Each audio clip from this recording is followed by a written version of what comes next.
ubuphelele media.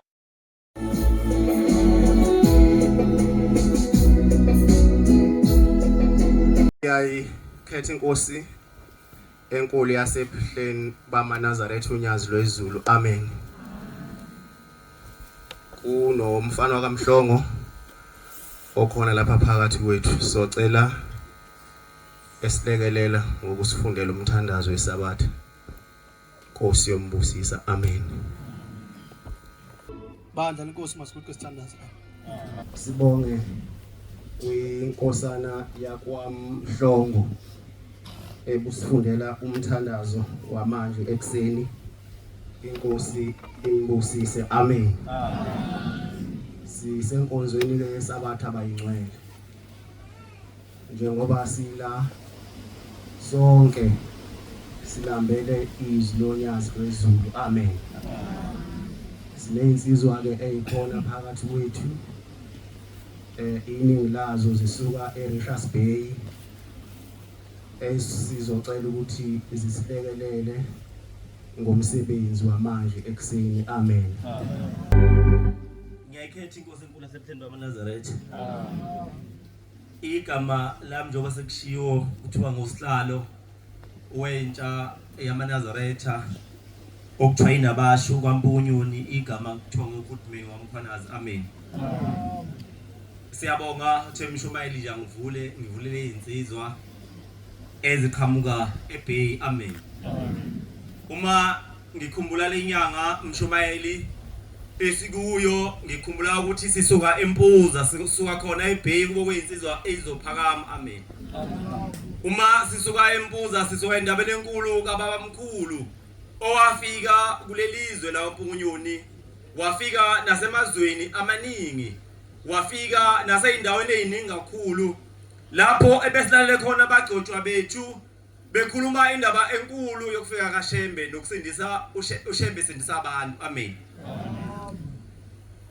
Uma besho abantu abadala bathi nakwaMpunyoni wafika kubakhwanazi, wamukelwa, washumayela wase ehamba edlula phambili. Mayese ehamba edlula phambili useshiya umshumayeli wakhe uMaphumulo, kuthiwa ngokwamaphumulo nangendawo ukuba aqhubeke naleli ivangeli namhlanje siqhubeka ngalo. Amen. Kuthiwa umshumayeli uma ngabe eqhubeka nevangeli wase exhopheka khona la intombini zaseNdlunkulu, kwakhona uNgyosho ekhawusovela. Kuthiwa ngokudinwa abakhosi akamkhwanazi ediniwe aqoqa lengubo esiyigqokile, ngoba amaNazaretha lengubo esiyigqokile akusiyo nje umswenko kodwa ingubo yasezulwini. Amen. Uma siqonda ukuba sigqoke ingubo yasezulwini kumele sihloniphe, kumele sihambe kahle ngayo, ngoba asigqokanga nje ungena sebehlezi noma ukalika omuhle, kodwa sigqoke insimbi yasezulwini eyokunqoba noma eyokuphila. Amen. Kuthiwa bathi bediniwe abakhwanazi basebeyiqoqa, kuthiwa bathumela kwathengwa igalani likaparafini, kuthiwa yathelwa ngoparafini yasiyashiswa. Kuthiwa isimanga esavela lapho awuzange intuthu yeNazaretha ihambe ibhekela ukubheke khona umoya, kodwa yabheka izulwini, yabheka phezulu. Ayibonge inkosi enkulu yasePhihleni bamaNazaretha, ngoba yayibheke kumnikazi wayo lapho yayiyobika khona ukuthi nakho osekwenzekile. Zinsizwa, isenzo esenziwa umshumayeli sabasibi sadala ukushiswa eNazaretha. Namhla umshumayeli njengoba uthi sihambe ngendlela efanele enkonzweni, sakhona ukuhamba esingakwazi. Uthi uyazi ukuthi insizwa impela umngane wami khona uNgyosho ekhaya yawenza, kodwa ibona ivunulo iphelele, kodwa ibona iphethe umbhobho njengami ikhuluma eqekebula, kodwa kunoNgyosho ekhaya wavela, kodwa ezweni lokwaMpunyoni uNgyosho ekhaya wadatha ukushiswa eNazaretha. Ithi incwadi yehlabelelo, uyakubusiswa umuntu ongahambi ngokuyala kwababi. Ithi ongemi nasendleleni yezoni, ngoba uma uyiNazaretha noma uyintsha lebandla kumele uhambe kahle. Usho njalo umshumayeli, umfundisi uGcwensa mayishumayela, uthi kwakukhona abangani ababili babelungu, uthi babengazani ukuthi bafuyeni, kodwa babefuye inyoni ezifanayo. Uthi kodwa uyifuyeni kwabi inyoni ezifanayo, babeyifundise imithetho engafani. Ngelinye ilanga bavumelana ukuthi ihlanganiswe kwi-cage noma esakeni elilodwa ukuba kubonakala ukuthi le ifundisweni ingane zethu sithumele ezikoleni. Ezikoleni khona ingane engakholwayo, khona ingane ezikholwa inkolo ezifana engafani, kodwa siyesikhuleka kushembe ukuthi sengathi kaShembe kungesho nephansi ngisho ngaye varsity hamba evarsity ubuye inkosazana uphelele hamba uye evarsity uyinsizwa ubuye uphelele kuthiwa lezi inyoni zahlanganiswa mayishuma lomfundisi ugcwensa zahlanganiswa kuthiwa khona eyifundiswe ukuthuka ukhona ekade ifundiswe ukuthandaza kuthiwa umthandazo unoamen hayi ngoba wehluleka kuthiwa le yathandaza kwafika la khona ukuthi amen khona kodwa le ethukayo kuthiwa yathuka yagcina kuba ngathi uwinile ethukayo size singayihlanganisi mana sengcono nabantu abangithi size singayihlanganisi nabantu abazosifundisa ulimi lokuthuka size singayihlanganisi nabantu abazokhuluma lokho esingakukhulumiyo abathi hayi uShembe umuntu thina uShembe sazi ukuthi uNkulunkulu ngoba ufike waphilisa ngizocela incwadi yodwa base ngihlala phansi incwadi uIsaiah 30 uIsaiah 40 verse 8 no verse 31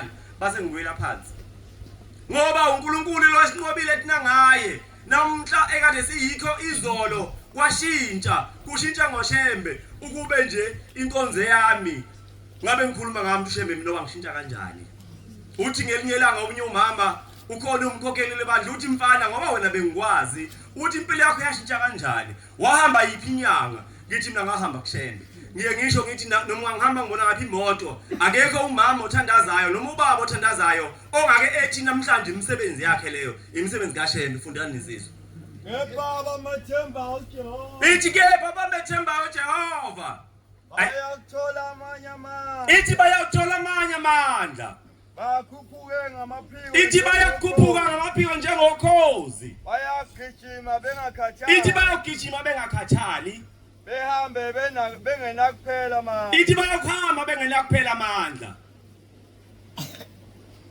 verse 10 no 31 ayiphelele khona engafika ngakho 30 no 31 izinsizwa ziyakuphela amandla ikhathale izinsizwa ziyakuphela amandla ikhathale nabasha bawenya ithi nabasha bayokuwa nya kepha bamethemba ithi kepha bamethemba uJehova bayakuthola amanye amandla ithi bayakuthola amandla amasha lawo esiguqe ngawo namhlanje ukuthi uShembe unyazo lezulu inkosi ibusini ekuzileyo amen wasiwawa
umfana kaNgubane osuka le enyakatho eMangoze kodwa ngokusebenza ngila Richards Bay eMpuza amen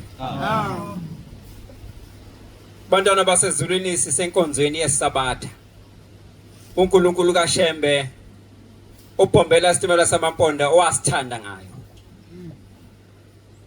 wayeka konke wasikhethela lolu suku wathi asolikhonza sidumise yena kuphela amen amen ngelinye ilanga bantwana baNkulunkulu umntwana omncane umzukulu kamkhulu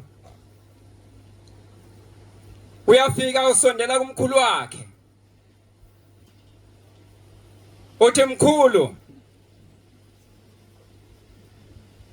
ngicela ukubuza namhlanje ukuthi ngoba uhlezi uthi uNkulunkulu mkhulu lo esimkhonzayo uNkulunkulu kaShembe mkhulu kakhulu namhlanje ngifisa uke ungichazele kahle mkhulu ukuthi lo uNkulunkulu kaShembe mkhulu kangakanani kanti mhlawumbe nawe uyayibuza lo mbuzo uthi mkhulu ndodana ubuza umbuzo onzima kakhulu uthi ngenhlanhla kwathi besakhuluma kwasekuqhamuka ibhanoyi phezulu wasethi mkhulu ndodana awubheke phezulu yasiphakamisa amehlo le ndodana kamkhulu uthi mkhulu bonani uthi ngibona ibhanoyi mkhulu lingakanani uthi ngibona ibhanoyi elincane kakhulu mkhulu futhi liphezulu kakhulu akhona amaNazaretha ethempeleni sisethempeleni sizokushembe akekhohlwe nje namhlanje ifridge olishiye ekhaya elingenalutho njengamanje sikhuluma indaba kaShembe khohlwe nje ukuthi umakhelwane wakho ugcina e10 ekseni phuma kuye bheka uShembe njengamanje ngoba namhlanje uShembe uzokhuluma nawe akhona amaNazaretha ethempeleni uthi umkhulu okay kulungile ndodana ake siphuthume ngenhlanhla abantu abahlala eduze neairport wasethatha indodana yakho wasehamba nayo eairport uma ifika eairport lase liyaqhamuka ibhanoyi liyalenda ibhanoyi uma liqhamuka ibhanoyi uthi ndodana ngicela ubheke ngapha ubonani uthi ngibona ibhanoyi uthi lingakanani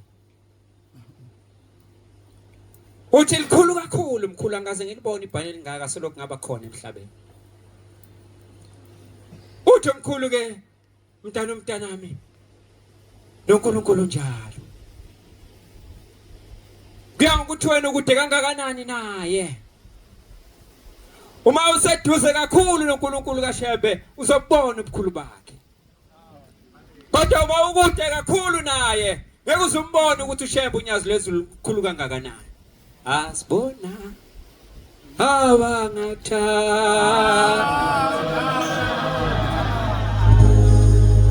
wawukusakwe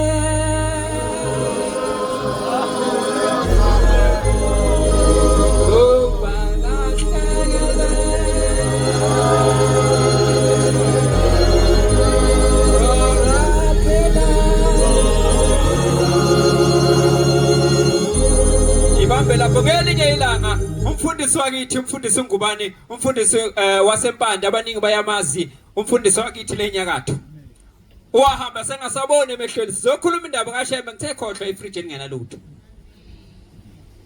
sizokuphilisa namhlanje sondela kuShembe uzombona ukuthi mkhulu kangakanani umfundisi uNgubane ubethunyiwe ethunywe inkosi ungalezinde inkosi inyanga yezulu emthume eMozambique njengoba namhlanje inkosi uThingo inkosi yamakhosi unyazi lwezulu selibuya khona eMozambique umfundisi uNgubane wayekhona kulowo mlando ethunywe inkosi ungalezinde ukuthi akahamba ubhaphathisa abantu abaphendule babaNazaretha ngoba namhlanje sesinamaNazaretha aseMozambique imbongi yalapha ekhaya ihlezi ikhuluma ngawo ithi bathini squil mshwebu angazi kodwa indaba enkulu uwathi mayefika ngale Mozambique wababhaphathisa abantu uthe bebabhaphathisa abantu bonke abantu ababhaphise uyena bebezimanga ngale Mozambique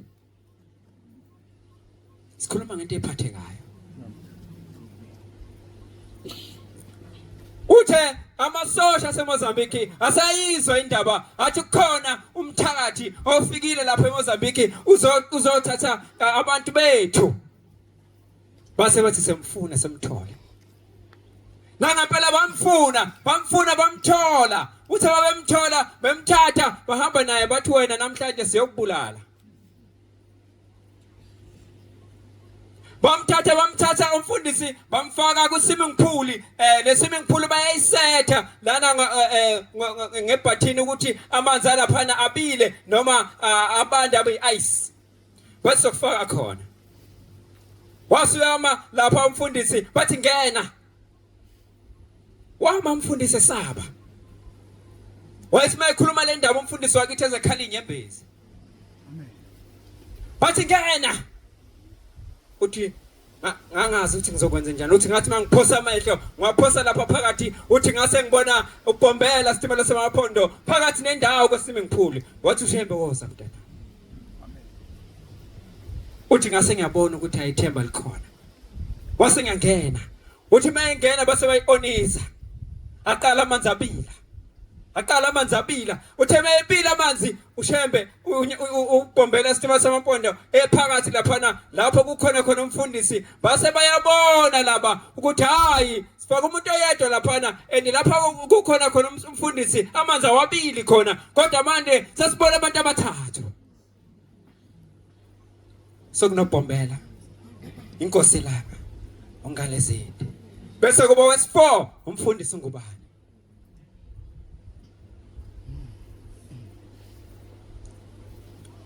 bathi laba bantu abathathu baqhamukaphi sibonile lokho kukhona eBhayibhelini umfowethu uyayazi lo ndaba amadoda angena emlilweni noshemba wakwenza lokho bebhekile abantu hayi kudala manje sikhuluma ngento ephathekayo bamazwa umfundisi engikhuluma ngaye abantu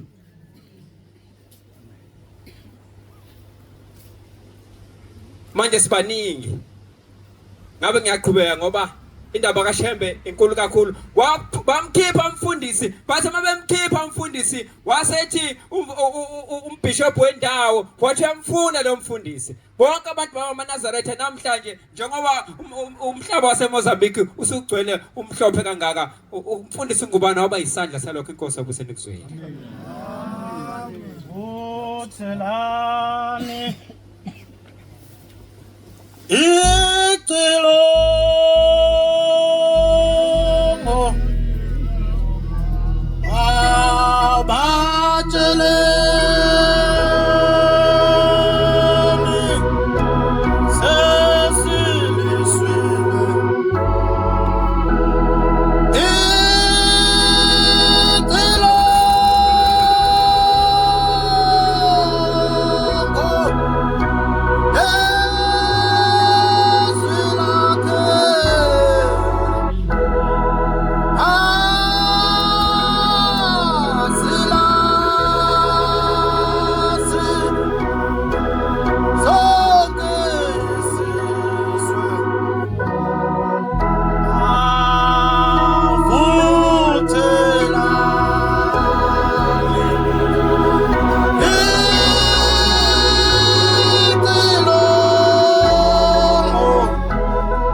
ubaba omkhulu ehamba naba ingcwele bakhe ehambe eshumayela lelizwi elisihluphile.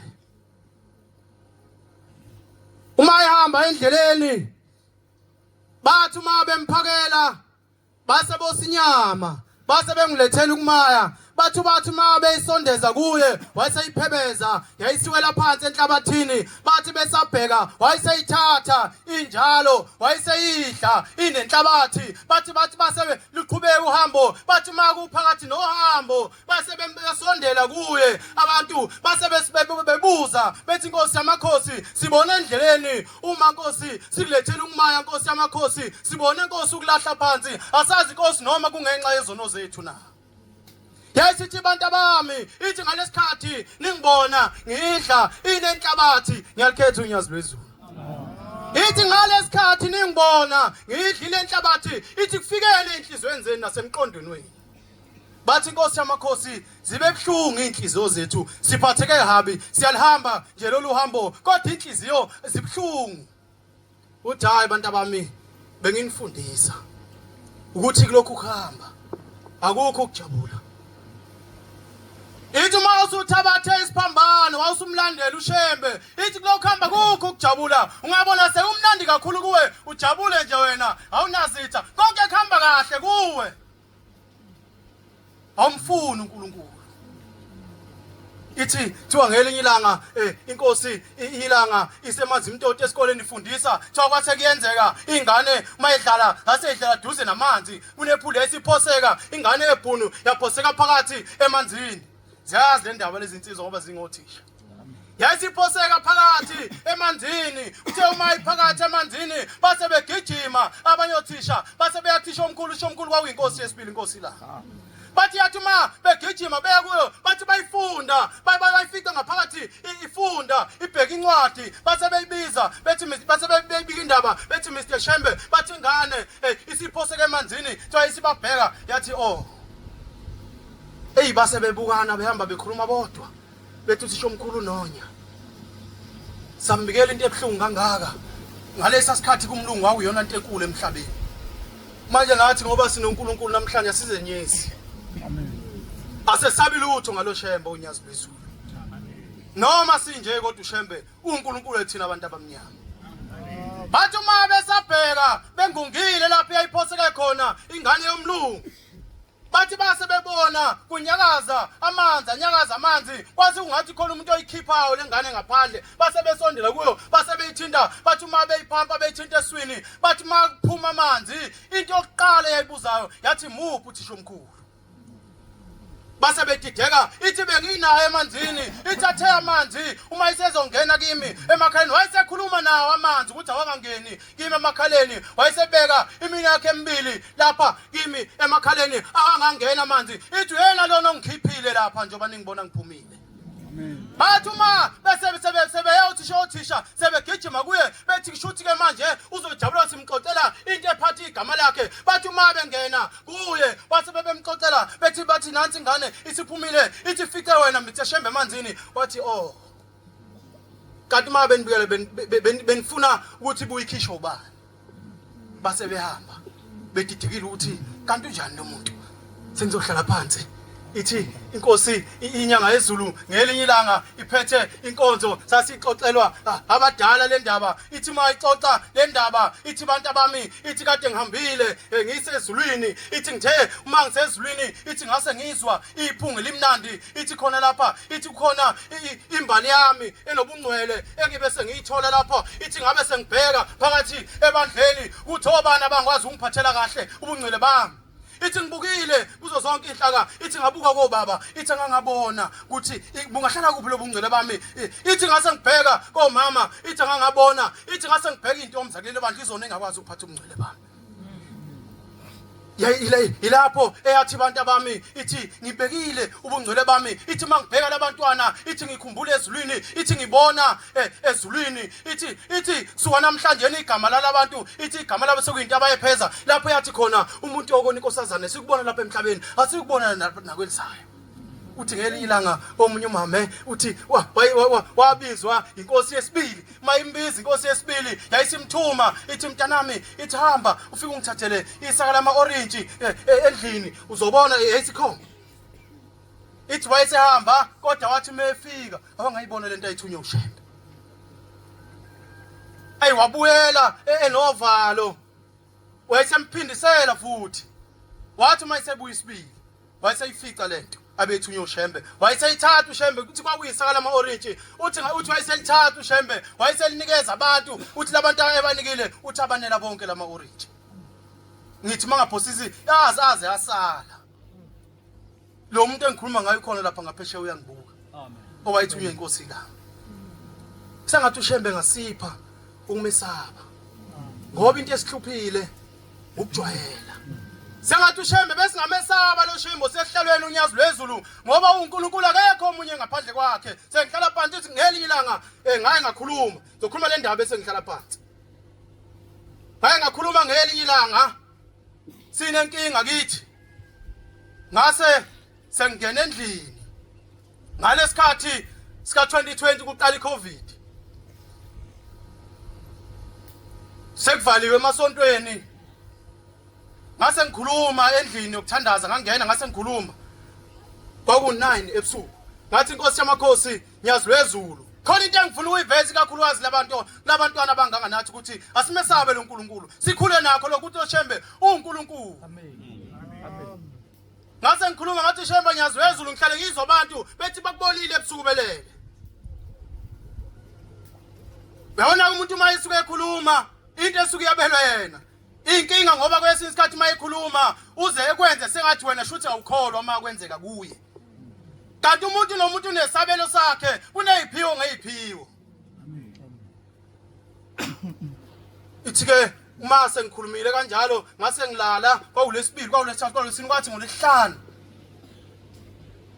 sekuqhamuka enye insizwa engiyilamayo yakithi iyayigula kakhulu sase sigena endlini ithi le nsizwa ithi ngibone isikhova ithi ngase ngizwa ngathi ikhanda liyasuka kwakunzima kakhulu kodwa ngoba sinalo thina elinye ithemba sabiza unyazi lwezulu sathi lala nathi namhlanje kwawulesihlanu kodwa sathi lala nathi sithi usigcine ngomsakho lobusuku namhlanje singazi noma kuyosa yini kodwa ngoba sasinethemba lo nyazi asiyazi enye into sazi unyazi lwezulu wathi uma-ke sesilele lapho mangithi ngiyabheka ngoba uJehova ehambela abantu bakhe kulaleni kwabo ithi boyiphatha kahle indlulana kuwe bathi abanye phela ningashumayeli ngamaphupho bahlakanipha abantu kakhulu esontweni kodwa kuyiphiwo ngeyiphiwo uma-ke ebusuku sengilele uma ngibona ngiyahamba emgwaqeni kuhlatshelela ingoma ithi bongani uJehova ngoba ilungile umsaka wakhe uhleli phakade uma ngihamba lapha kwase kuqhamuka ezinye izintombi zimbethe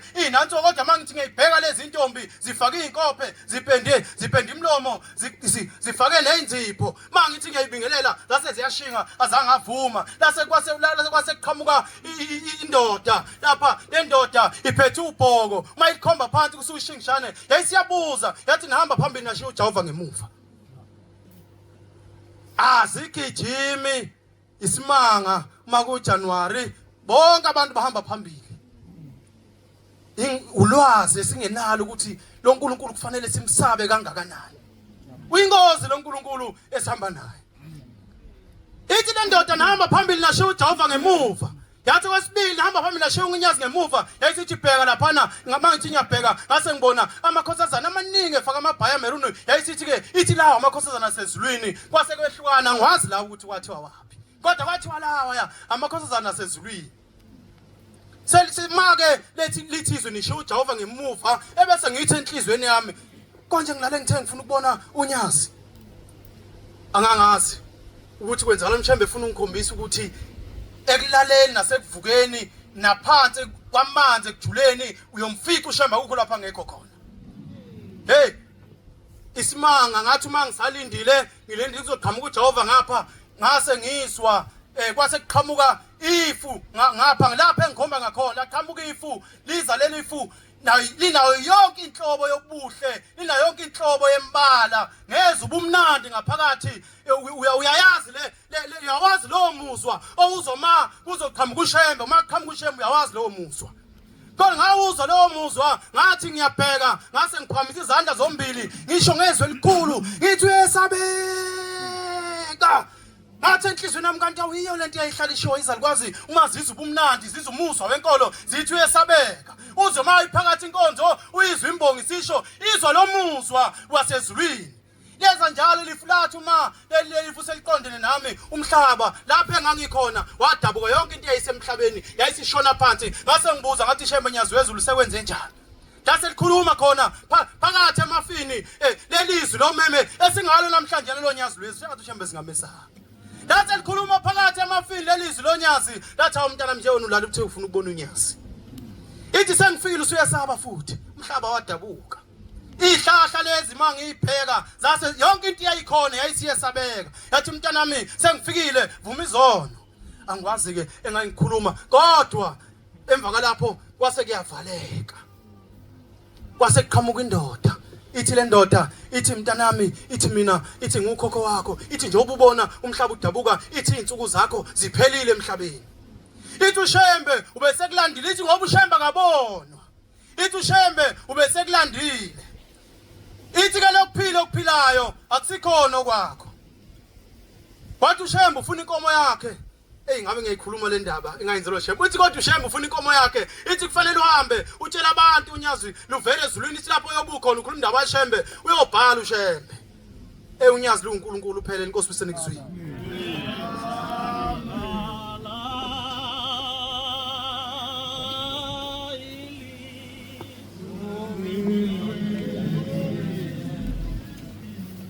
ilizwi ekshone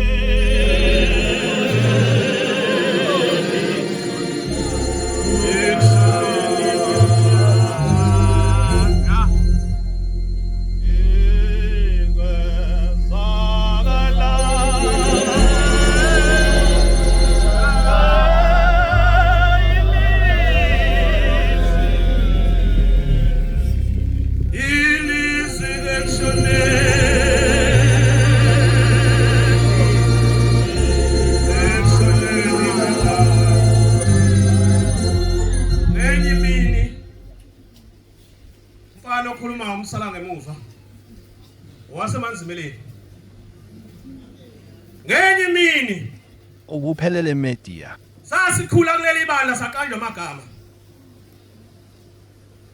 ithi insizwa eyosihlalo kwamkhwanaze ke ngithi nje besisempuze ngilalela umthiyane ekhuluma umshumayeli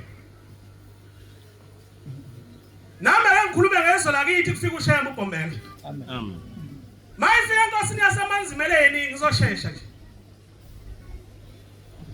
ithi inkosi yasemanzimeleni usofikile shembe ngicela ukuzwa inyaka ukuthi uyini lo muntu engimlindele usathi ngizwele mntanami usathi ushembe awu kulelizwe kunesifo seyintsumpa yenankosi uthi yebo uthi lalela kunomfulo okuthiwa imanzi amnyama uthi ushembe uyazi uthi inkosi uyazi kanjani lo ndaba uthi mina nguNkulunkulu uthi lamabhesha siwagqokile njengoba ngilelelanga engithulelwa nothi ngeke uzokholwa nalo bengilapho nje ngoBhombela wezakala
ngiguqe lapha nje nginabantwana engibazalisileyo.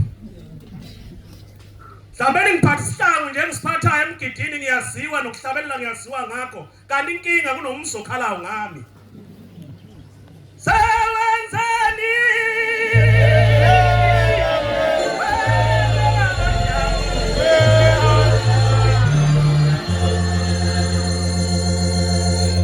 Luthunyazi masiguqa empuze.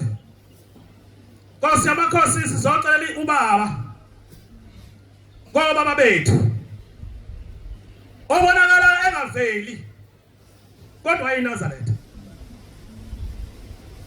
iyasuka empuze uyayibona impuze ithimi kanjani mayiphansi inyekile siyasuka iyale ithi msala ngamavuthini ngithi baba kunobaba owela phambi kwakhe ehlala phambi kwakhe kodwa akaveli kithi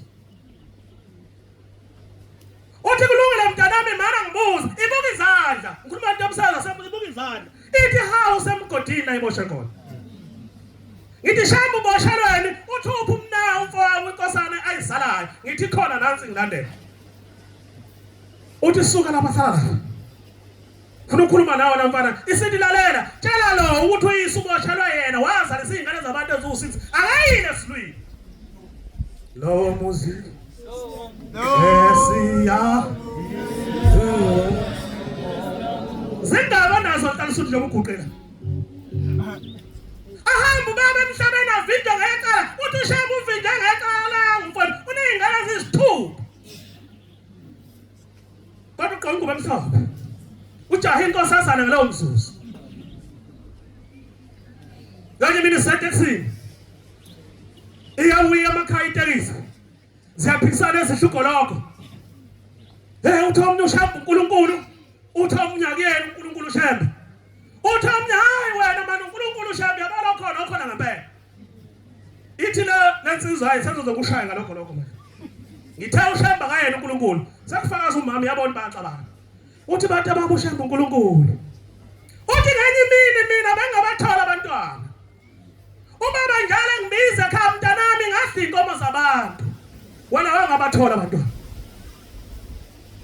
uthi noma sehamba lo baba uthi sengihamba mntanami woza lapha ngizofika ngicinga uNkulunkulu lo ngakaze ngimkhoza mangabe khona ndoda uNkulunkulu uzofika ngizayibuza mayifika ngizawuyitha phela inyanga ezine eshonile mayifika uyabuza uNkulunkulu bakuphuma ushembe ithi le nkosikazi kwafika ushembe wame esangweni kuma ubhombela wathi mntanami ngithunywa uyihlo uzathi uyihlo anginika abantwana ababili abafana amantoda bakhona ethempelini kaNkulunkulu kaza bamnabo bakuphi njengoba ondliwa ngeqolo nje wena ugqoka ungena sebehlisi njengoba bizwa ngamashangane nje lapha wena ukuphi asambe kancane ekholweni bancane amen akasambeni kancane ngiyambuka umkhalazi uyangibuka bengisaba ukusukuma umkhalazi ngingumntwana leti yesabisa kakhulu ngenye imini kunendoda ifika ephakameni yaphenduka yinhle nje nayo ithi hayi nami ngiyinazaretha phansi kwenkosi lami ishayela amatraki mawashayela amatraki isihlangana nentombi iyayithola angithi yabona ama-truck stop uthi ama-truck azeni washa khona indawo kuthiwa ama-truck stop okubuka kubona kuhamba intombi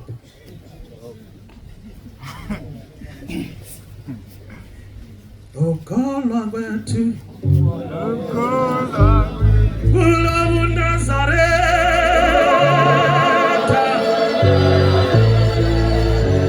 kulidala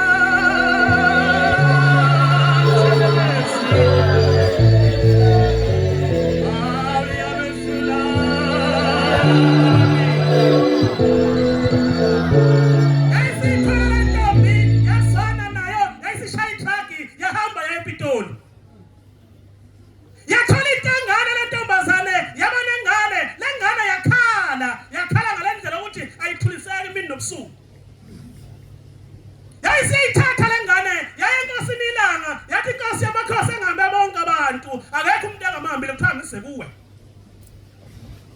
mayifika Nkosi ilanga ithi Nkosi ilanga umntana makumlethe lapha umbeke la akhala ke Nkosi ilanga lalela hamba lapha usho njalo umkhulu ngelilama esixoxethi kwakhona into okuthiwa udala abadala uthi hamba yahlala phansi komthombo lapha umuntu azadlula ashala amazwi angizowasho wasanakini mawathi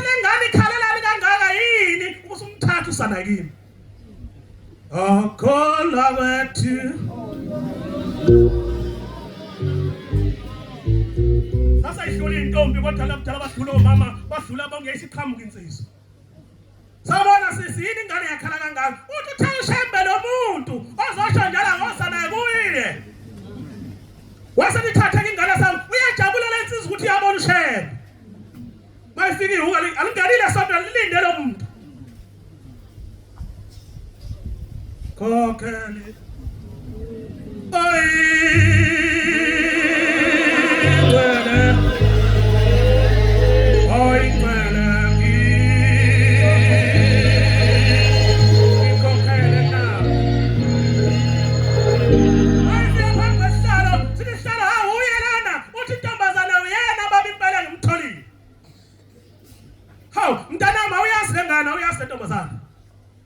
baba kangiyazi uthi khumbula mntanami use truck stop wawukhuphuka eHarrismith ubheke ePitoli awuyazi ntombazana uthi baba ngiyikhumbula uthi he baba sekusala lo muntu uthi umthatha umgono ubanda akazi ukuthula yasi yamthatha lensizwa yambeka wayisethula wasethi mqambi igama mntanami lokho lo muntu ganiwe usaba unkosikazi nezingane zakhe kokheli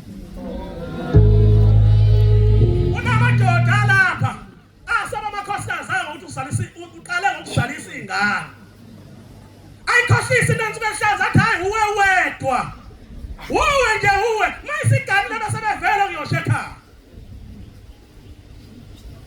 abase unkosikazi wakhe edokoteni nkosikazi semthola inkinga uthiwa yamsa umuntu ekhuluma into akuthola engane yami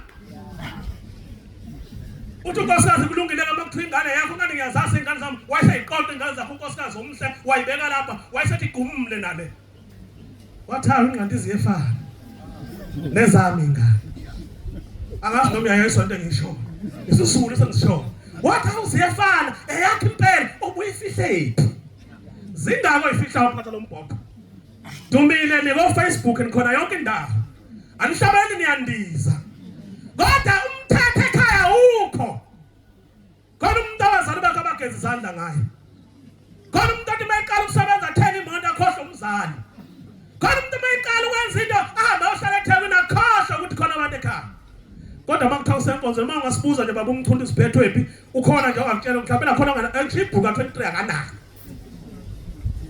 kodwa lo muntu phakathi uphethe inkonzo uma ungambuza nje mkhulu namhlanje ukuthi wayinsizwa kanime lapha ngaphandle iuniversity ninayo yini abanayo kodwa baphethe inkonzo ithi inyanga izulu ngelilanga isifundisa sengihlala phansi khona sengihlala phansi mfowethu usukumisa iredo yakwazungu sibona ithi inyanga izulu masihlala phansi isihlala sengihlala phansi ithi inyanga izulu othi mntanami ngelilanga manihlangene ubusuthi mina ngingumntwana kodwa sesizile ungasheshi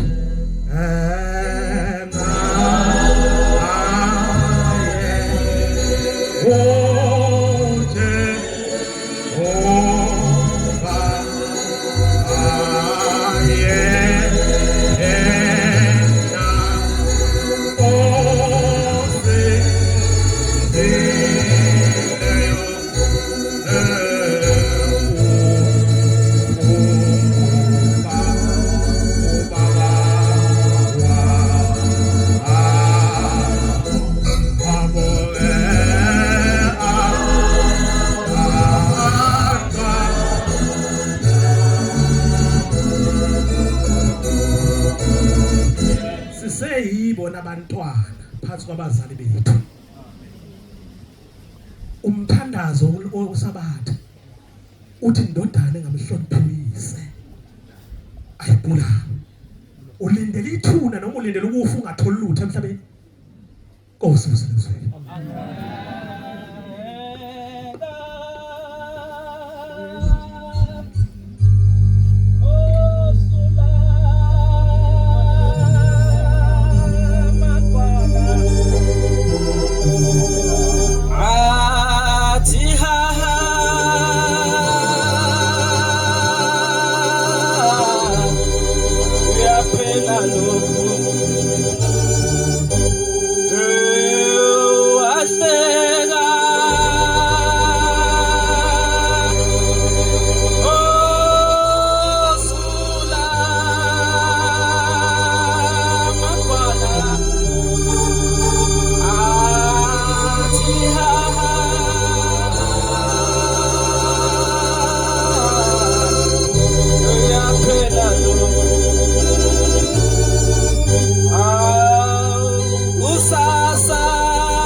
ngikhetha inkosi enkulu uNyazi lwezulu.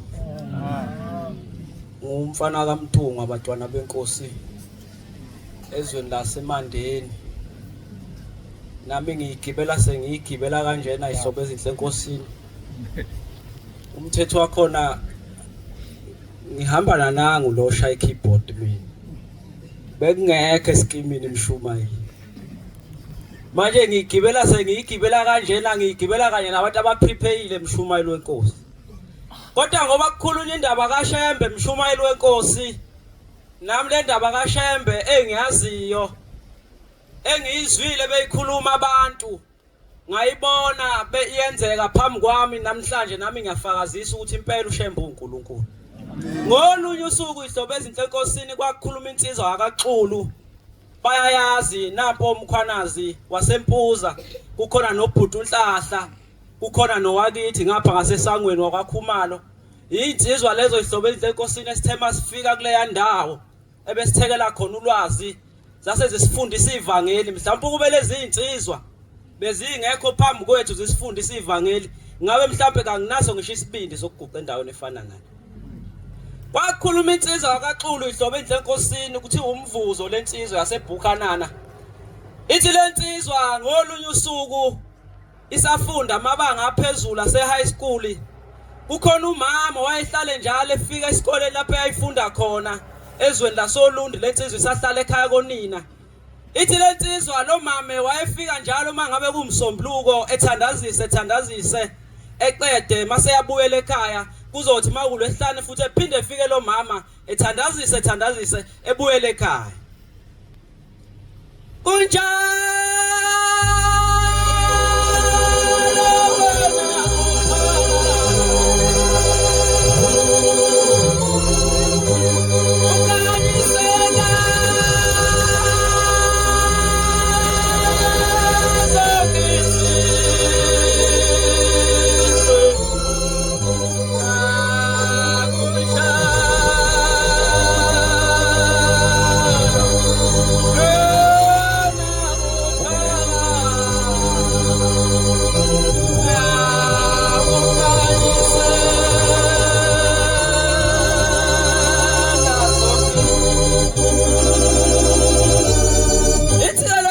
Ihlobo ezinhle enkosini mayixoxa indaba ithi wayefika lo mama efika eShumayela ekhuluma indaba kaNkulunkulu. Ithi kodwa ngolunye usuku lo mama wakwakhuluma indaba yakhe ukuthi njengoba eyiNazaretha njena wambona kanjani uShembe.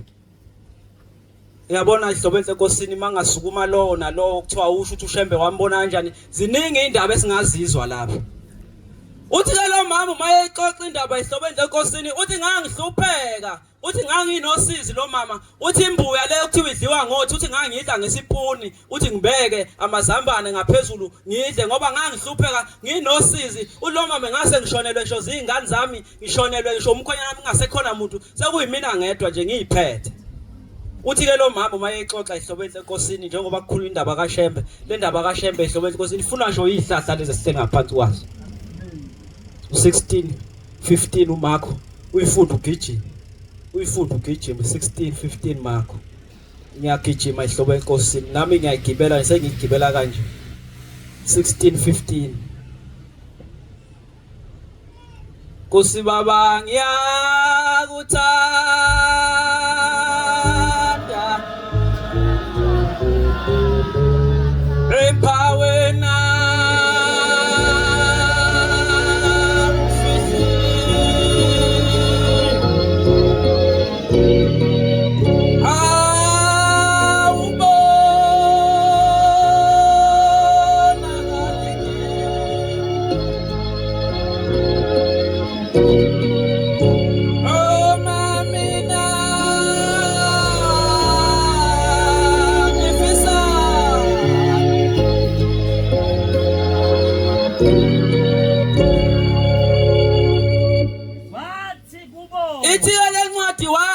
wayikhuluma ngathi njengoba namhlanje siyithola sesikulelizwe laseMatuba.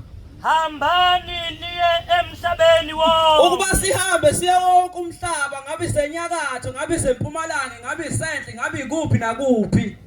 lishumayele ivangeli ukuba sikhuluma indaba kaShembe zikhona indaba mhlawumbe besingayikhuluma ziningi kodwa kukhulunywe nje indaba kaShembe kuphela ukuthi lo Shembe okhulunywa ngaye namhlanje impela uNkulunkulu iningi.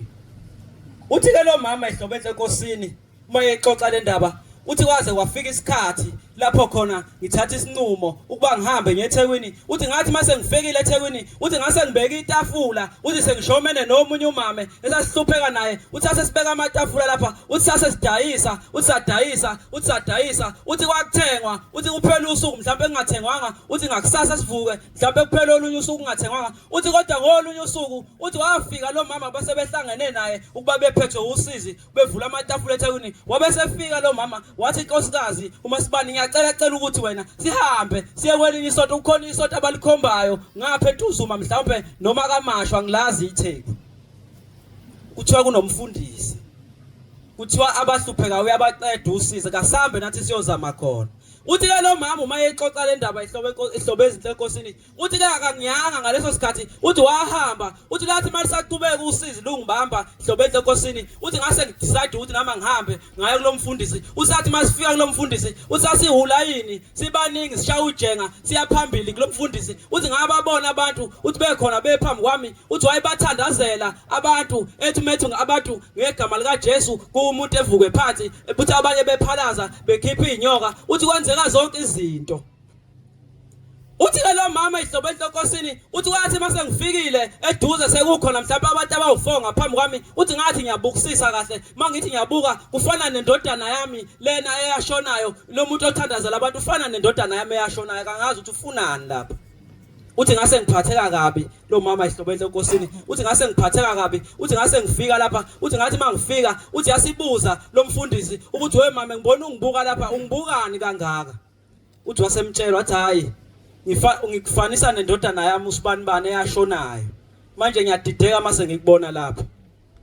Uthi ke lo mfundisi ihlobo enkosini ephendula lo mama owayeshumayela kulesi sikole le ndaba eyayixoxa umvuzo xulu. Uthi ke lo mama ihlobo enkosini uthi ke mfundisi ngibona ufana nendodana yami. Uthi ke mfundisi ngiyacela mama uba ubuye ngapha eceleni ngiqhubeke nomsebenzi lo engwenzayo. Uthi kwasebuye eceleni wathi masebuye eceleni wasebathandazela abantu wabathandazela ethi ngegama lika Jesu besinde abasindayo bequleka abaqulekayo bephalaza inyoka abaphalaza inyoka. Uthi wathi sekuphelile wasebuya kuye lo mama wasembuza ukuthi njengoba uthi uyangazi nje we mama ungaze laphi. Kukhulunywa indaba kaShembe ihlobo enkosini indaba enhle eyafika njengoba abantu bebahle kangaka nje emhlabeni namhlanje ingoba kwafika uShembe emhlabeni ayibonga inkosi.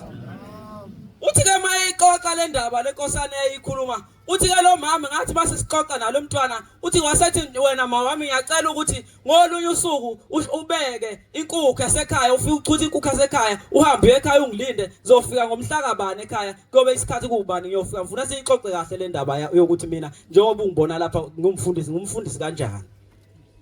Ithi insizwa kaDlamini sathe sifikile phambi kwenkosi enkulu yasekuphakameni. Uthi sathi mase sifikile uthi ngangayitshela ukuthi ngolunye usuku mina ngiyohamba ngiguqe phambi kwenkosi enkulu yasekuphakameni. Uthi kodwa ngoba ezimeleni kwakuthi makushunyayelwa indaba kaShembe lekhulunywayo zithi maziyikhuluma mase ngiyabaphikisa ngithi basho kanjani ukuthi umuntu uNkulunkulu. Uthi kodwa ngolunye usuku zabe sezingishayela lezi insizwa ezishumayela esitimeleni. Uthi zathi mazingishayela lezi insizwa zathi kasambe semzini wasekuphakameni siyobona inkosi yethu siyobona lo nkulunkulu othi wena umuntu. Uthi ke sabe sesihamba insizwa kaDlamini ihlobo enkosini ngiyasheshisa. Uthi sathi mase sihambile safika emzini wasekuphakameni uthi sahlala uthi nayi inkosi enkulu yasekuphakameni inkosi ilanga lamalanga lihlezi laphana liyababuka. Uthi sathi sisahlezi uthi yachiza inkosi enkulu yasekuphakameni uthi yachiza uthi yathi mayichiza uthi ngapha mina nganginalokho okuthiwa inkosazana lesi simile esimila ngapha emhlanje okuthiwa inkosazana. Uthi yaxhuma ngenkathi inkosi enkulu yasekuphakameni ichiza kuthiwa yayikhuluma ithi kasihlale nabantu abagulayo thina. Uthi kanti ngaleso sikhathi ikhuluma kanjalo uthi yaxhuma lenkosazana uthi yathi mayiphuma lenkosazana lapha emhlane uthi kwaphuma konke okungcola uthi kwaphuma ubovu uthi kwaphuma iziphethu uthi ngenkathi ukuthi kwakuphuma ngisho kujuza lapha ngemlenze yeblue uthi base bembamba bembuyisela ngapha. Uthi ke uDlamini uNkulunkulu uShembe ngambona kunjalo mina ngathi sengifikile eduze kwenkosi enkulu yasekuphakameni kwaphela ukufa lokho kwakungiphethe ngapha emhlane. ithi ke lensizwa ihlobo enkosini sengizohlala phansi uyasheshisa uthi wabe sefika ihlobo enkosini wathi masefika lo mnomzane noma le ndodana lo mama esebuyelile emakhaya uthi wathi masefika uthi lo mama engezwe kushisa uthi kwathi makushisa uthi kwakusemini uthi ngalolo suku angitshelanga ngisho umakhelwane uthi ngizofikela usibanibani uthi ngoba ngangisaba ukuthi bazongihleka ukuthi sengiyeThekwini sengihlulwe yiTheku sengibuyile uthi ngase ngifika ihlobo enkosini uthi yasifika le ndodana yakhe uthi ngezwe kushisa egcekeni uthi kanti sekuza yona uthi sengiyiphekile inkukhu yasekhaya ngayibeka lapha yayithebe ngoyiphekela inkukhu yasekhaya ngiyibeke lapha uthi ngase ngiyibeka uthi yasingena uthi yathi mayingena uthi ngabona ukuthi lo muntu ozayo akusesiyo umuntu ngoba lo muntu mina ngiyamazi lo muntu ngamncwaba uthi ke maye ikhuluma ihlobo enkosini le ndaba uthi wathi masengenile wasehlala lapha uthi wathi esahlezi lapha wasefuna ukudla lokho wayithanga mbele khona uthi wasemnika inkukhu wathi mayemnika le nkukhu uthi wayeseyidla lo mnumzane wayidla inkukhu uthi ke lo mama mayexoxa indaba into eyayingithusa kakhulu kunakho konke le nkukhu wayethi mayidla lo muntu kodwa ithambo lingabuyi engaliphimiseli but into eyangixaka kakhulu angazi kwakwenze njani ithambo lenkukhu yasekhaya ulazi nawe kahle ukuthi lingangabuya kanjani kumuntu ophilayo uthi ke mayixoxa ihlobo enkosini le ndaba uthi ke wathi maseqedile ukudla inkukhu yonke wayiqeda yonke wasecela amanzi waphuza wathi maseqeda ukuphuza wasethi ucela indawo yokulala ufuna ukulala ngoba ukhathele kakhulu akasayikhulumile le ndaba ukuthi ezethandazela abantu nje ngoba yena umuntu owangcwatshwayo kwenzeka kanjani lokho ngiyasheshisa ihlobo enkosini ngiyasheshisa ngixolele uthi ke mayikhuluma ihlobo enkosini le ndaba mesaqhubeka nayo uthi wabe semvulela indlu le wayilala kuyona esaphila enyameni wasemvulela wathi akalale lapha kwakuyindlu kaLawonti enomnyango ovaliwe ngezansi uvulwe ngaphezulu uthi wasethi lala lapha waselala lo mnomzane wathi mayisaleli uthi ke lo mama ngangisaba ngithukile uthi ngasephuma wamshiya khona lapho uthi ngangabe ngisawuvala umnyango ngoba ngangifuna ukubona ukuthi kahle kahle lo muntu odla inyama yenkukhu yasekhaya ithambo lingabuyi umuntu onjani uthi ke mayexoxa ihlobo enkosini le ndaba uthi ke mayexoxa wabe sephuma lo mama uthi ngathi ngisaphumile ngakho kodwa uyikhuluma le ndaba ufakazisa ukuthi yena uShembe wambona kanjani uthi ke lo mama ihlobo enkosini uthi ke mayexoxa uthi ngathi ngisaphumile uthi yasisala le ndodana yami uthi yathi salele uthi ngezwe ukubhonga kwamabhubesi khona lapha endlini ngizwa umsindo engingawazi engakaze ngawuzwa kubhonga amabhubesi kuyahonqa khona lapha endlini kangazi ukuthi kwenze njani uthi ngase ngihlehla ngabuyela khona kule ndlu uthi ngathi mangilunguza ngomfanto wesicapha uthi ngayibona indodana yami uthi ngiyambona lo muntu ulele embhedeni uthi inyama yakhe kayisekho sekusela amathambo kuphela wena owabona isipoki lesokuthiwa ngesingisi skeleton uthi ke ngase ngithuka kakhulu ngabuyela ekitchen lapha afikele khona ngisahlezi uthi ngahlala uthi ngathi ngisahlezi lapha ekitchen uthi wabe sevuka uthi wathi mayisevukile lo muntu waseza kimi uthi ngabe sengithuka ngathuka kakhulu uthi ngathi mase ngithuka kakhulu uthi wangibona ukuthi ngithukile manje sengiyasaba wasethi hayi mama ungesabi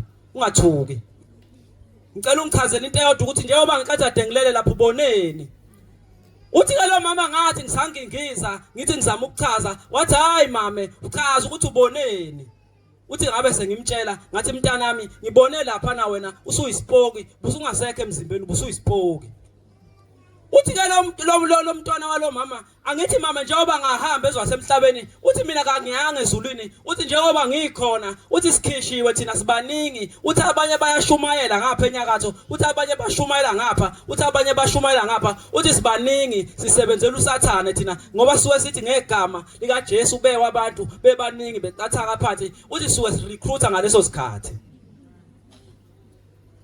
uthi ke mayikhuluma kahle ihlobo enkosini sengizohlala phansi ihlobo enkosini uthi ke mayiqhubeka exoxa uthi ke lo mama uthi ke njengoba wena mama usubone lokho okubonile angiseze ukubuyela mina kusathane kodwa wena usuzobuyela kusathane ngoba usubonele into bekufanele ungayiboni uthi ke mawufuna ukusinda ihlobo enkosini uthi mawufuna ukusinda thatha umnikelo uhambe uyonginikelela Shembe uthi ke lo mama sengiyayincamletha uthi ke lo mama ngahambe ngayonikela kwaShembe uthi ngathi mangifika enkosini inyanga yezulu ngathi mangimnikelela lo mntwana uthi ke lo mntwana wabe sebuya wabuya ngephupho wathi mama ngihambe kahle angisekho lapha bengisebenzela khona usathane uthi ke lo mama uShembe ngambona kanjalo uthi uShembe uNkulunkulu inkosi busene kuzwi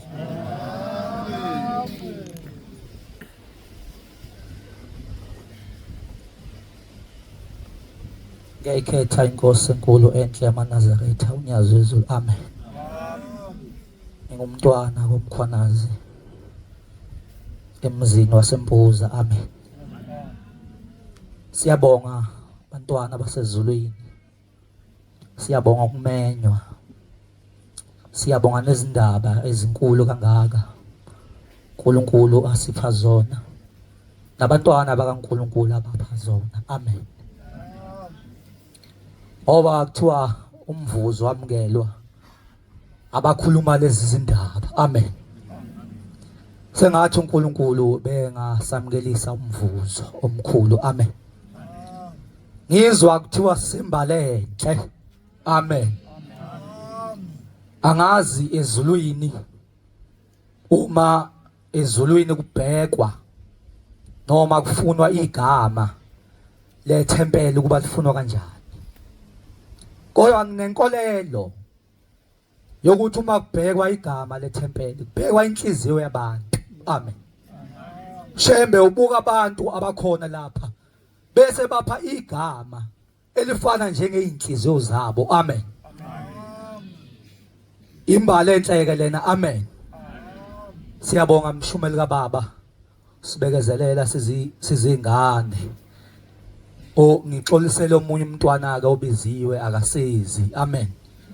Kube nalezo inkinga nje ezikhona, kodwa sicela ushwele ezulwini. Amen. Kuthiwa ungakafika uMnazaretha wahamba izintombi zamabhinqa zahamba zafuna ukutheza izinkuni, zabheka ihlathi, zayitheza izinkuni, zayibeka phansi. Uma sezithezile kuthiwa kwenzakala amakha angaze ngabona emhlabeni, angaze ngaziwe emhlabeni. Intombi ezaziyotheza kwaba yileyo naleyo yalifuna leli phunga.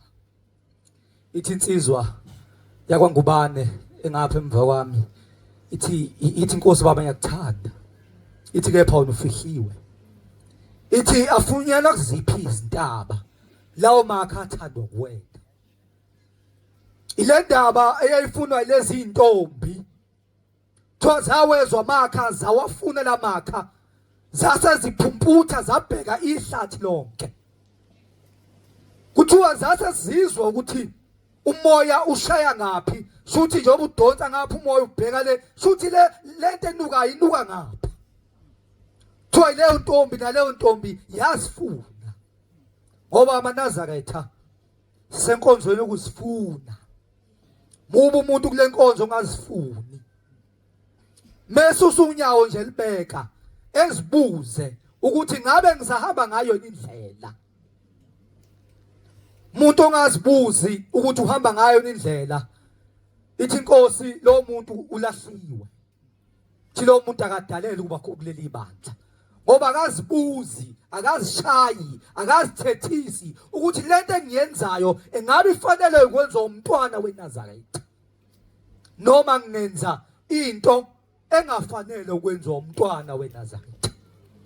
Yayizithi inkosi inyanga yezulu ithi noba ngcwele, ngoba yayithi Levi 20 verse 26 ithi noba ngcwele ngoba mina Jehova ngcwele, nginahlukanisile nabanye nibe ngabami. Mntwana weNazaretha uyambona ngisho ehamba. Mntwana weNazaretha umbuzi ukuthi lo umntwana weNazaretha. Lezi ntombi zezwa ukuthi hayi imbali le, kodwa inuka kakhulu, inamakha anuka kakhulu. Zayihupa lembali, zayihupa ngoba yileyo naleyo ntombi yalifuna leli phunga, yayibheka lembali. Kuthiwa zagijima kakhulu, kwase kuba yileya kaHadebe. Kuthiwa kasitheya, kuthiwa yayibona lembali, yayisigijima kakhulu, yawadlula wonke amantombazana, yayisifika ibamba. Yathi miyibambile yayisibona ukuthi bazongiphuca. Kuthiwa yayisiyigwinya, bangaba sakwazi ukuyiphuca. Manje ke leyo mbali kwakuyimbali enhle. Nalapha ethempelini eMtuba kuthiwa imbali enhle. Ngithembe ngabona nali ihlathi, ngase ngisho ukuthi kufanele uba ngikhuluma ngale ndaba le yembali enhle eyagwinya uSitheya wakwaHadebe. ivesi noma ngingakaqali ngevesi ithi incwadi yami kwaIsaya Isaiah 46 verse 4 Isaiah 46 uverse 4 uma ungayifunda ngizoyifunda Noze niguge. ithi leli verse noze niguge umuntu uguga kanjani iminyaka yomuntu ihamba kanjani futhi njengoba ulana nawe uyozuguge Ngisenguye. ithi kodwa mina ngiyoba nguye kwakwabonakala inkosi ubaba omkhulu ilele phansi odakeni ibuza ithi angazi noma inkosi uNkulunkulu njoba mengihamba inkosi emazweni omhlaba leli bandla lizosala kanjani lizophela lizokwanda ithi inkosi ithi uNkulunkulu ungiphendulile kodwa uShembe uthi noze niguge nginguye Noze nibe mpunga. ithi noze nibe zimpunga njobana ubona ubaba nje bezimpunga angisho kuba useduze kwami kodwa abazimpunga nje uthi noze nibe zimpunga Yenzile ngiyakuthwala. ithi njoba ngilapha mina Shembe wonke umuntu uyobethwalwa yimina Yebo ngiyakunthwala. ithi kodwa ngiyobe nginithwele nonke Nginisindile. ithi kodwa inhloso yami yokuthwala yoba ukunisindisa Ngiyakungifanisa namubi. ithi kodwa njoba sesilana ithi ngiyongifanisa nobani Ningenze ngibe njengani. ithi ningenze ngibe ngangobani ngibe njengobani Ningilinganise nobani. ithi bese ningishaya esilinganisweni ngilingane nobani ithi inkosi inyanga yezulu izophuma ixoshe uphakameni ithi 5 Daniel verse 25 ithi bangibeke esikalini bangifake esikalini befuna ukubona ukuthi ngubani ngingakanani qhubeka ithi kodwa ngiyobe nifuna ungifanisa nobani Ukuba sifane na. ikuba ngifane nayo akekho umuntu ofana njengoShembe emhlabeni akekazalwa futhi awubuye ezalwe ngoba uthi uShembe niyoze niguge lithi ivesi inkosi Thixo oh no Musa ayamo ela abato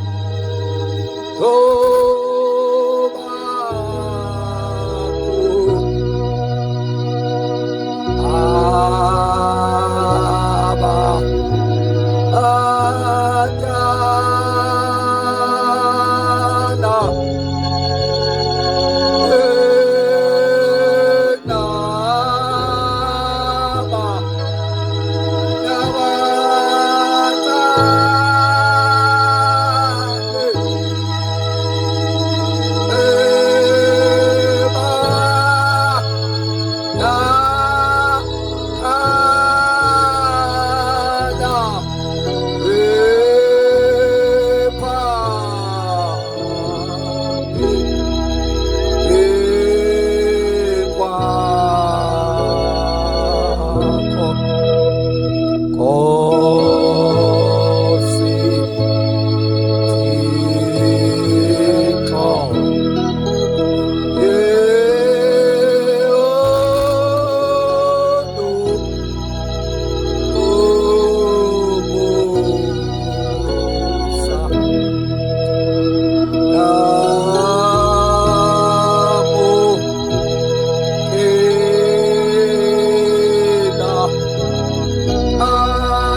uShembe engakafiki kulelizwe babekhala abantu, babe sosizini abantu, babe hlupheka abantu, babekhonza zonke izinto ningafanele ukukhonzwa.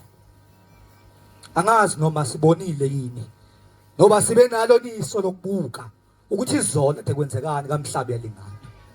Kufika abalandeli bebhola, abantu abadume kakhulu, abazonke izinto bathi inkosi sobonga. Ithi inkosi uBhombela uma ngezinsuku zayo zokugcina ithi namhlanje bantu bami, ithi ngiyahamba yatshalwa ngakithi. Yatshalwa ngakithi muku ithi nje naku phesha komfula siyakubona phela yatshalwa khona. Kodwa noma kwatshalwa inhliziyo lapho. Isidumbu noma umzimba wayephakamile. Kodwa inhliziyo kaBhombela ingakithi, ikithi inhliziyo kaBhombela. Amen. Ithi ningangitshali, ithi uma ningitshala abantu bami ningawufaka ukhonkolo. Ithi mina ngiyomila abantu bami, ithi ngiyomila, ithi ngiyogcwala umhlaba wonke, ithi ngiyoba isithombe, ithi ngiyoba njengomfula umfula onempandi ojulile. Ithi lo mhlahla sami somfula, isihlahla sami uma singena emfuleni, ithi siyohamba impande zakhona, sihambe ngizihlahla mina Bhombela, kuyohamba isihlahla impande zakhona zingene emfuleni. Ithi wonke umuntu ophuza amanzi emhlabeni uyophenduka ethi ngiphupha uShembe, ethi ngibona uShembe, ethi nangu uShembe, ethi nangu uShembe. Bekunjani izolo kaMhlaba yalingana? Bekunjani? Uboneni wena? Awubonanga uShembe ukuthi uma uShembe eshinto into iyenzeka. Umhlaba wonke uyalalela, bese umhlaba namazulu uyalalela, bese uyaphendula lokho kusho uShembe. Ngoba ungishilo, ngoba usima yedwa emhlabeni, uyena yedwa okwazi ukushintsha into edaliwe eyishintshe ibe lento akayifuna yona. Ngolunye usuku kwakukhona insizwa yakaMhlongo, kwakumalinga wenzeke. Uyezwa ke, ngithe uBhombela uShembe engakafika emhlabeni, abantu babezenzela, benza yonke into abayifuna ukuyenza. Lensizwa kaMhlongo yayinezinto zayo, yayinobaba nomame wayo. Ithi inkosi ubaba omkhulu umiyala abantwana amakhosazana leli bandla, intaba ipheza leli iphunge lafela laziwe ezulwini. Ithi inkosi, ithi ngihambile abantu bami ngaye ezulwini, ithi bekunentaba, ithi ngifika mfica imbali enhle lensizwa ndikhuluma ngayo. Ithi ngase ngiyibona, ithi le mbali ngiyifunile ngayithatha ngayibeka lana, ithi ngiyifanise njengalabo abantwana. Ithi ngibona imbali enhle njengoba silapha imbali enhle, ithi ngibona imbali enhle, ithi ngiyifanise nje abantwana. Ilabantwana sekuyintaba ipheza igama lakhe. Amen. Nkosi Thixo, oh no, Musa,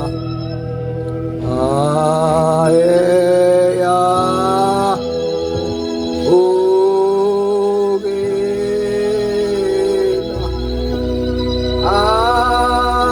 abantu,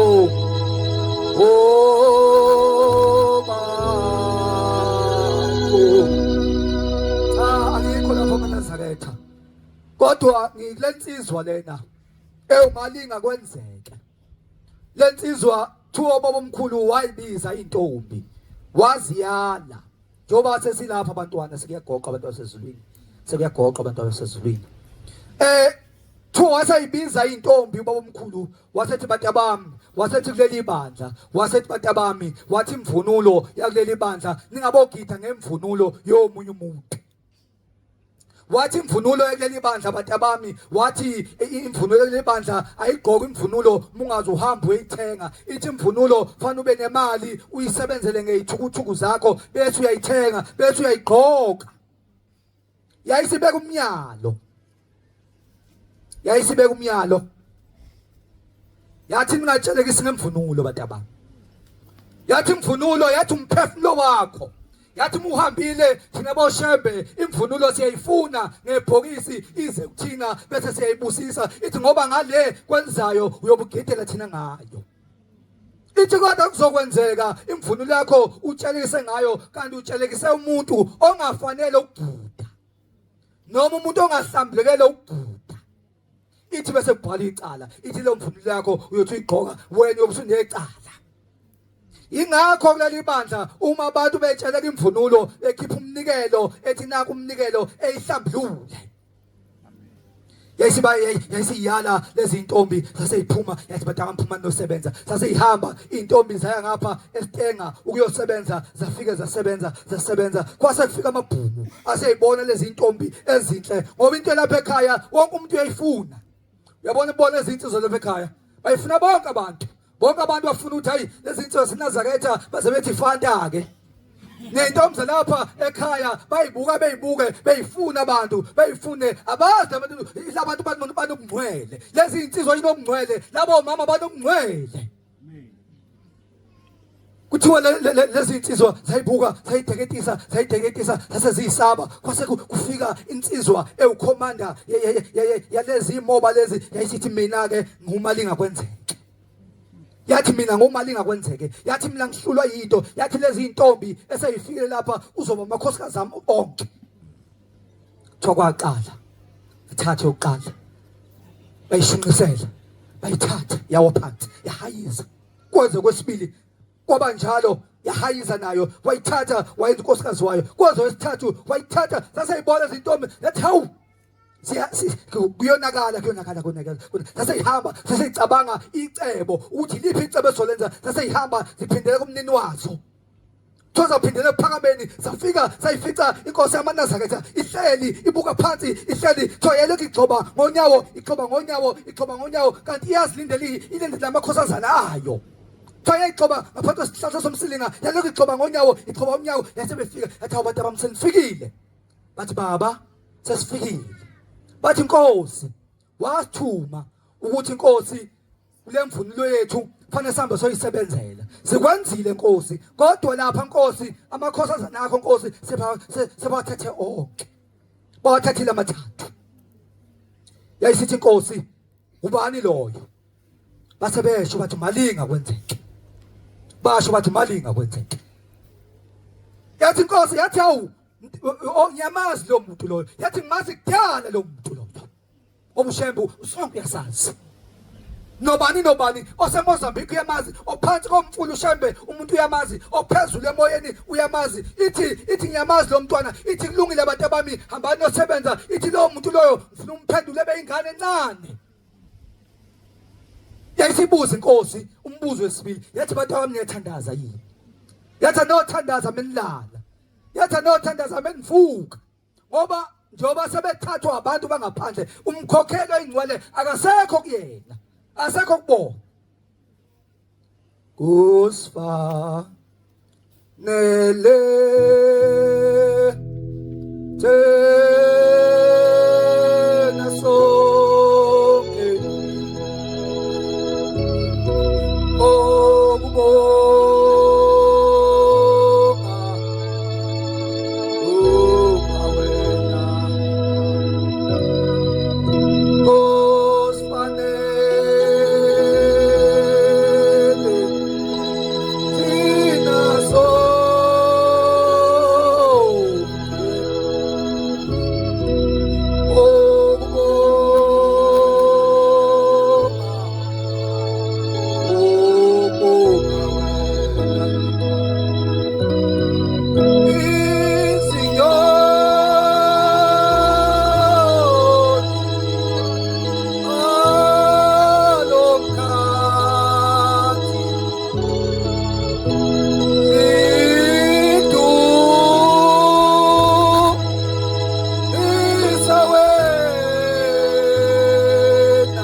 Wayesefika ubhombela isidima samampondo. Wayesefika wathi batabami sengizwile, wathi batabami sengiyakuyena. Wayesefika kumalinga kwenzeke, wafika ephushweni, wayifica le ndoda lena esephushweni, wayesayithatha, wathi mntanami sengifikile, yathi baba.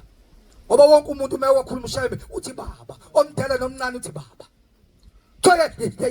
Yesisho lensizwa sezulwini yathi sengifile mntanami, yathi sambe mntanami. Ithatha uhamba wabheka amadlela akuhlaza, wayesebheka uthi wayesefika endaweni eyonakele esigodini sosizi. Yathi hawu le ndawo le ngiyayiqala ukufika kuyona. Yathi ngisiwaphi, yathi bona abantu bayakhala, bonke abantu bayakhala, kuyaphithizela le, kuyakhala, wonke umuntu ukhala ngosizi. Wonke umuntu lapha ukhala ngosizi. Yathi mntanami njoba amakhosazana nami usuwathathile, wathi wena uma ufa uyokuthatha ngifake kule ndawo le. Yavuka lensizwa lena esuku, yathi hawu ngenziwani, yaphindelala. Kwasa ngakusasa yaphindelala. Yafika insizwa sezulwini, yayifika yayibamba futhi yathi asambe. Yafika ikhombisa leyo ndawo, yathi yakhala, yathi Nkosi yami le ndawo indawo engaze ngayibona emhlabeni, indawo engayazi ngizohlala kanjani nabantu abakhalayo.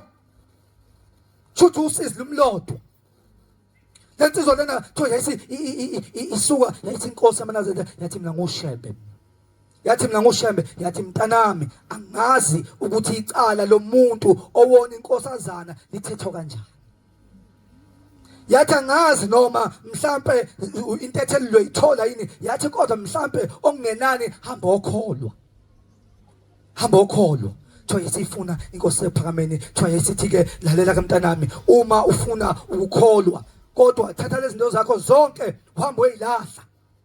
Yafika ekhaya, yasibona insizwa lenza, ayi ngiyabhubha. Siyithatha into zayo, yasihamba uyilahla. Kwasa ngakusasa yayibheka into zayo, yafica inyoka inhlwathi imile ishaya ibulela, ishaya yonke into. Yasibaleka, yathi ngihlangane nomunye manje usathumela inhlwathi. Yami inhlwathi yasihamba lensizwa, yasihamba ifuna ephakameni, yafuna uShembe. Yayifica inkosi yamaNazaretha ihlala ibuthisile. Yalokhu idla imhlathi, ishaya itafula, kanti yazi into umuntu wayozayo. Yayifika lo muntu lona wafica uthi wasehlala namehlo abo bomkhulu. Lensizwa yasishaka phansi, yayisiwa ishaka phansi lensizwa lena ewumalinga kwenzeke. Insizwa eyayiphatha into zayo, insizwa eyithembile, yasishaka phansi ngoba ibhekene namanye amehlo angafani nabanye abantu. Udumo lokubonga kungokwakhe, ngoba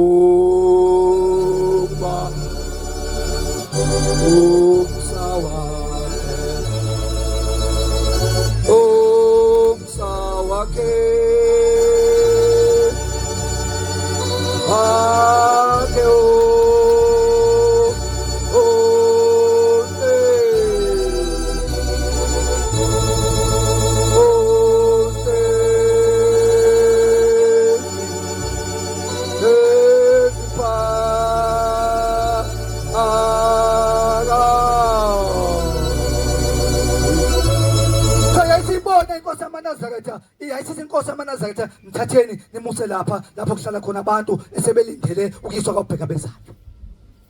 Yasihlala lensizwa lapho basebethumela kwathiwa hambani ontshela lensizwa kaMhlongo ukuthi ayithathe lo muntu osehambile emhlabeni. Yamthatha lo muntu ohambile emhlabeni, yayisimbeka phambi kwabhombela. Uthi ubhombela wayesethi mntanami hamba okuqwali olingana nemini wakho bese uliletha la. Yahamba lensizwa lena, yithi ifika lapha ngasethankini ubheke phambili ezathi yasikho uqwali, yasilinganisa nemini walo. Yasifika inkosi yamaNazaretha, yasithatha lo qwali, yasibamba lo muntu oshonile. Yasibeka, yasiqondisa nezimbobo zamakhala. Yayiphephetha yakhafula kathathu. Kwesithathu wasevuka umuntu, wayesenyakaza umuntu, wayesekhohlela umuntu. Amen. Uthiwa lensizwa yasibona, hawu omunye umuntu impela lona. Wayesehamba baba omkhulu, zaphela insuku njengoba iphelile nje. Insuku sekusikhathi senkosi ilanga, kwasengena inkosi ilanga. Isifikile inkosi ilanga, yayisimthatha lensizwa lena. Yagcina igcotshiwe lensizwa, ingumshumayelo lebandla leli. Yayithatha lensizwa, yayithatha yathi uma lingikwenzeke asesihambe mntanami siyobheka intanda. kuthiwa intanda lapho khona umngcwetsho khona abantu nakhona kobheka bezawo khona kuthiwa yithi basefike bema inkosi ilanga kuthiwa isibuka yathi imali ingwenzeke asihlale sibuke la wathi ubonani lapha yathi ngibona umuntu baba umuntu wenzani kuthiwa kwagijima umuntu egijima u2 egijima umuntu ephethe umuntu ambelethile emhlanje kuthiwa lensizwa lena yayibuka lento lena yayibuka thola umuntu welekho egijima u2 yathi yathi wazi bani lapha yathi ngazi lo belethe umuntu wathi uyafuna mntana ngitshela umbelethele lo muntu wathi lo muntu lo ubelethe umuntu wambulala uyoze hambe emhlabeni kunje ngoba icala lo muntu uwabulala umuntu thina boshembe asinayo insipho kulugeza yathi kunjalo ke mntanami nawe njengoba wona amakhosazana ami angazi uyogezwa wapi uyogezwa ubani maNazaretha sekuhambe kakhulu nesikhathi sesambile ziningi indaba kodwa sithi ushembe uNkulunkulu nalapho ozobuzwa khona sithi ushembe uNkulunkulu akekho ofana naye ngoba phakathi komuzi wakithi empuza ithi inkosi ubaba omkhulu ngiyasazi isihlahla leso ngisibuke nje ngisibuke ngithi nasesihlahla ithi inkosi ubaba omkhulu ithi lesihlahla ngiyamazi nogogo wamthuma lapho ugogo uhlala ngasekhaya ungasekhaya nje mhlawumbe 7 minutes uyakhona lo gogo wamthuma wathi mntanami hamba wothenga ingubo Tho wathenga ublanket wathenga ingubo tho wabuye nayo ukwabe ukhona inyoka lapho eyagolozela ubaba omkhulu uma imgolozela ubaba omkhulu yagolozela abantu baba omkhulu yathi ngeke ngilalele uma uthiwa suka lapho uyithempele lapha uzohlala abantu yagoloza inyoka kwathiwa suka lapho yagoloza inyoka yasithi inkosi iyagoloza yathi mntanami thina boshemba siphikiswa yathi mntanami kodwa siphenduka ngapha uyokusuhambile emhlabeni so yaphenduka ile ubhombela waphenduka wabheka lena thiwa kwasa akuphilanga nje iminute kuba inyoka isiwe phansi siphaquza inyoka yasithumela lo gogo loyo ugogo ugogola wakamthiyane lapha ngasekhaya thiwa semthumela wathi mntanami hambani nothenga ihlahla lapha khona okuzotshala khona lenyoka lena nakhona bese ngitshala ihlahla ngaphezulu ngoba wafutha azovuka echicime bese ihlahla sikhule kahle kwathuma lo gogo wamthuma ingubo wasethi lenyoka lena iwumuntu iyagoloza mina shembe izilwane konke okusemhlabeni akukho ukuphikisana nami kuthola inyoka base beyitshala thoba ingcwabe yathi ingcwabeni bantu abami ningcwabise njengomuntu ngoba umuntu lo ugoloze thina boshembe isihlahla satshalwa lapho yayisinkosi yamaNazaretha ithi lesihlahla lesi sizokhula sishe sikhule sishe kulesi sesihlanu uma sesikhulile kobe sekufika ushembe wesihlanu unjani namhlanje isihlahla ngokukhombisa sona ithi nasi isihlahla sikhona isihlahla sesi5 basho njalo baba isihlahla sesi5 sikhona kukhona ushembe wesihlanu ziningi izindaba inkosi usenekuzwile ubuphelele media